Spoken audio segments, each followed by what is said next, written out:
தக்காளி இறந்ததுன்னு ஐயா உசுறு வர அள்ளி அள்ளி தருவாரு.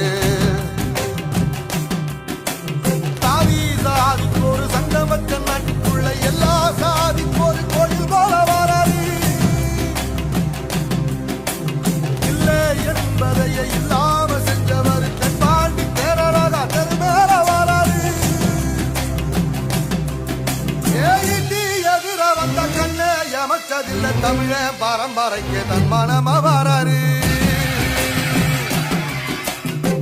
சிங்க தமிழம் வராரு கருப்பு சூரியனா கம்பீரமா வராரு.